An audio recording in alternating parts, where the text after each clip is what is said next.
بسم اللہ الرحمن الرحیم والسلام علی من اتبع الہدی۔ ہدایت کے اتباع کرنے والوں کو راحت دو جہاں قرآن چینل کی طرف سے سلام عرض ہے۔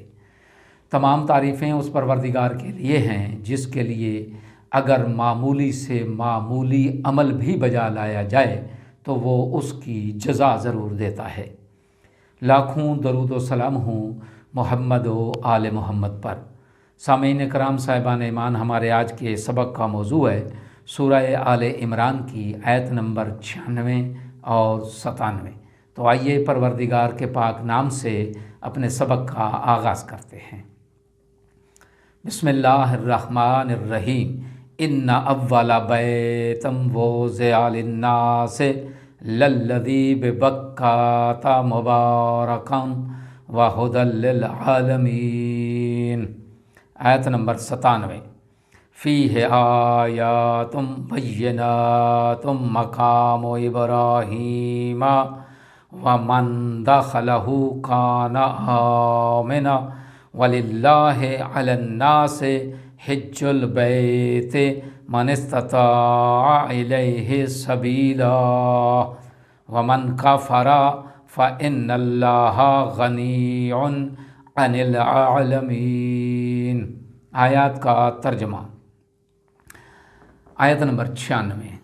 سب سے پہلا گھر جو لوگوں کی عبادت کے لیے بنایا گیا وہ وہی ہے جو مکہ میں ہے، جو عالمین کے لیے بابرکت اور رہنما ہے۔ آیت نمبر 97۔ اس میں واضح نشانیاں ہیں۔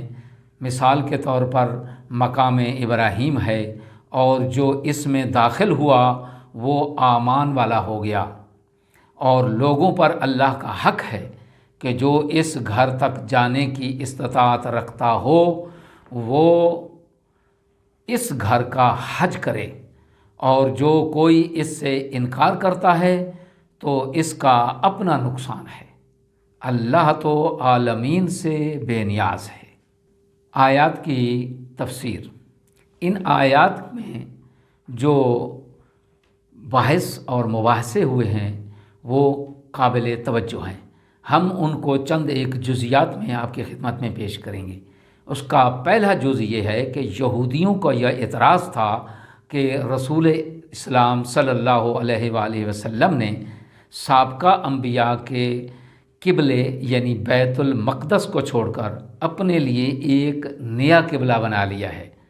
اس کے جواب میں فرمایا جا رہا ہے کہ سب سے پہلا گھر یعنی قبلہ تو کعبہ ہے، جو انبیاء علیہ السلام کا کعبہ رہا ہے۔ دوسری جز یہ ہے کہ اولا بیتن، خانہ کعبہ کو اولین خانہ خدا ہونے کا شرف حاصل ہے۔ اسلامی روایات کی روح سے سب سے پہلے حضرت آدم علیہ السلام نے اس گھر کی تعمیر کی۔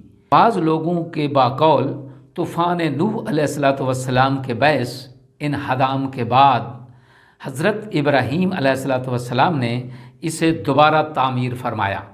قرآن مجید میں اس بات کی صراحت موجود ہے کہ خانہ کعبہ کی تعمیر حضرت ابراہیم علیہ السلام اور حضرت اسماعیل علیہ السلام نے کی۔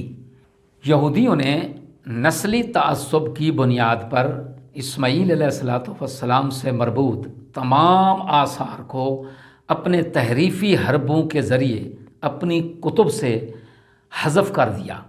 چنانچہ بکت ان کا ترجمہ رونے کی وادی کر دیا تاکہ کسی کا ذہن سرزمین حجاز میں واقع وادی مکہ کی طرف ہی نہ جائے، جہاں سے نبی آخر الزمان علیہ السلام نے مبعوث ہونا تھا۔ اور افسوس کا مقام یہ ہے کہ آج بھی بعض اسلامی ممالک سے شائع ہونے والی تاریخ اور حدیث کی کتب سے ان حقائق کو حذف کیا جا رہا ہے۔ اور اگلا جز اس کا یہ ہے کہ مبارکاً وہدی للعالمین، یہ بابرکت اس لیے ہے کہ دنیا کا مقدس ترین خانہ خدا اور مناسک حج کا مرکز ہونے کی وجہ سے دنیا بھر کے موحدین کے لیے یہ جگہ قابل توجہ اور قابل احترام رہی ہے۔ اور چوتھی جز اس میں یہ ہے کہ وہدی للعالمین، کعبہ عالمین کے لیے ہدایت کا مرکز اس لیے ہے کہ عصر ابراہیم علیہ السلام سے بہت پہلے کے زمانے سے لے کر آج تک یہ جگہ بارگاہ تقرب الہی اور محل عبادت خداوندی رہی ہے۔ یہاں سے دعوت توحید کی ابتدا ہوئی اور ہجرت ابراہیمی کی انتہا ہوئی۔ یہ جگہ وحی الہی کا محل نزول اور ہادی بشریت محسن انسانیت کی جائے ظہور ہے۔ پانچواں جز یہ ہے کہ فیہ آیتم بیناتم مقام ابراہیم۔ یہ مقام آیات بینات میں شامل ہے کیونکہ یہ رسول اسلام صلی اللہ علیہ وآلہ وسلم کی صداقت اور قبلہ مسلمین کی قدامت کی واضح دلیل ہے۔ حضرت ابراہیم علیہ السلام کے قدم مبارک کا نشان ایک زندہ ثبوت ہے کہ اس گھر کو ابراہیم خلیل اللہ علیہ السلام نے تعمیر فرمایا اور یہی انبیاء علیہ السلام کا قبلہ تھا۔ اور چھٹا جز یہ ہے کہ وَمَن دَخَلَ كَانَ آمِنًا۔ دوسری نشانی یہ ہے کہ اس گھر کو خطہ امن قرار دیا گیا۔ ساتواں جز یہ ہے کہ وَلِلَّهِ عَلَى النَّاسِ حِجُّ الْبَيْتِ مَنِ اسْتَطَاعَ إِلَيْهِ سَبِيلًا۔ یہ تیسری نشانی ہے کہ یہ گھر حضرت ابراہیم علیہ السلام سے مربوط ہے اور یہاں حج کا اعلان حضرت ابراہیم علیہ السلام نے ہی کیا تھا۔ آیات میں بیان ہونے والے اہم نکات۔ پہلا نقطہ یہ ہے کہ خانہ کعبہ سب سے پہلا عبادت خانہ ہے۔ اس کے معمار حضرت ابراہیم علیہ السلام ہیں اور ان کے وارث محمد مصطفیٰ صلی اللہ علیہ وآلہ وسلم ہیں۔